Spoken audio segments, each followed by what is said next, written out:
Le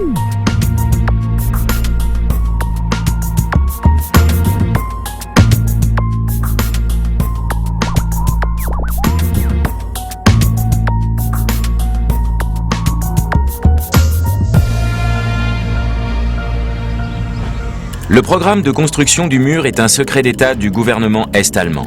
Il commence dans la nuit du 12 au 13 août 1961 avec la pose de grillage et de barbelés autour de Berlin-Ouest. 9 novembre 1965, à 18h27, l'Est de l'Amérique subit la plus grande panne d'électricité de l'histoire. Pendant 14 heures, New York et les États voisins, soit plus de 30 millions d'habitants, se retrouvent sans lumière. 18 avril 1968, universitaires, chercheurs, économistes et industriels de 53 pays se retrouvent pour une conférence dans la capitale italienne et fondent alors le Club de Rome. Les conclusions de cette première recherche internationale sur les ressources de la planète annoncent le concept de développement durable. L'estafette Renault est la première traction avant lancée par la marque française et va connaître un succès immédiat. Les présidents des républiques françaises et italiennes inaugurent le tunnel routier le plus long du monde qui, sous les montagnes les plus hautes d'Europe, relie deux nations déjà fraternellement unies.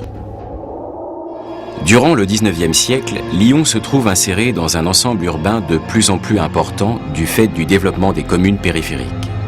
Au début du XXe siècle, l'urbanisation à l'est et au sud de Lyon contribue à donner à cet ensemble la forme d'une agglomération.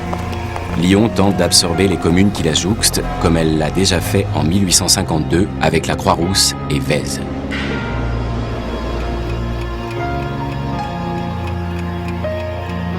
Les services urbains ont une histoire ancienne et sont fondateurs de la communauté urbaine, à plusieurs titres. C'est par les réseaux urbains que va naître puis se structurer l'intercommunalité dans l'agglomération lyonnaise au XXe siècle. Il est impératif dès le début du siècle de réaliser des réseaux d'approvisionnement en eau, d'assainissement, de transport, à l'échelle non pas des communes, ce qui serait aberrant, mais à l'échelle de l'agglomération. L'histoire du maillage des réseaux urbains entre les communes lyonnaises ne commence pas avec la création de la communauté urbaine, mais débuterait avec l'échec de l'annexion de Caluire, Vénissieux, Vaux-en-Velin, Bron, Saint-Fond, Cuire, Sainte-Foy-les-Lyons et de Villeurbanne par la ville-centre au début du XXe siècle. À partir du moment où il n'apparaît pas possible de faire coïncider la commune de Lyon au territoire urbain déjà assez dense, et pour répondre aux problèmes de distribution de l'eau, d'assainissement, de transport en commun, l'intercommunalité s'impose comme une nécessité. L'extension de ces réseaux dessine alors un territoire d'agglomération qui tente à ignorer les frontières communales. Un nouveau territoire à gérer émerge donc.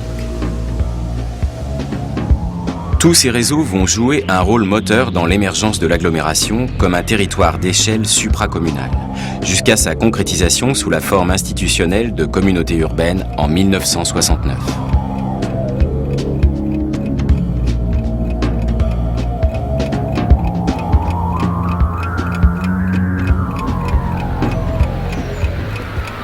À cette époque, on note que les services urbains ne sont pas homogènes et surtout incomplets sur l'agglomération.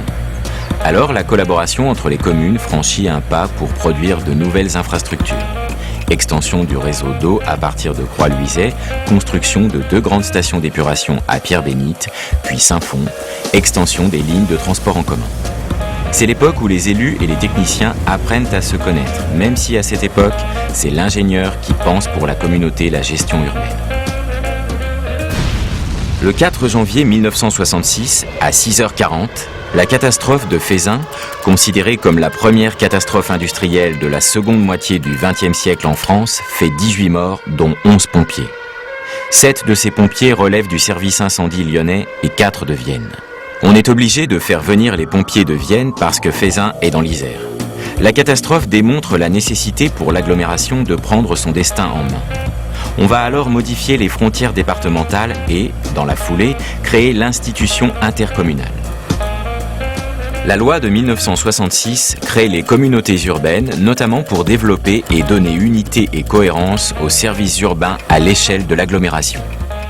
La communauté urbaine de Lyon est un établissement public doté d'une personnalité morale et d'une autonomie financière. Elle permet de coordonner tous les grands travaux et de gérer les établissements de toute l'agglomération lyonnaise. Il faut se souvenir de quel degré d'insalubrité on vient. En 1969, 9 communes sur 56 n'avaient aucun égout. Les plans des réseaux n'existaient pas, sauf pour Lyon, Villeurbanne, Caluire et quelques grosses communes.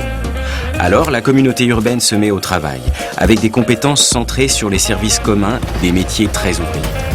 Quand les 3884 personnes, très largement employées de la ville de Lyon et de Villeurbanne, entrent début janvier dans les bâtiments du Palais de la Foire, quai Achille Lignon, on se dit qu'avant tout, il va falloir apprendre à travailler ensemble.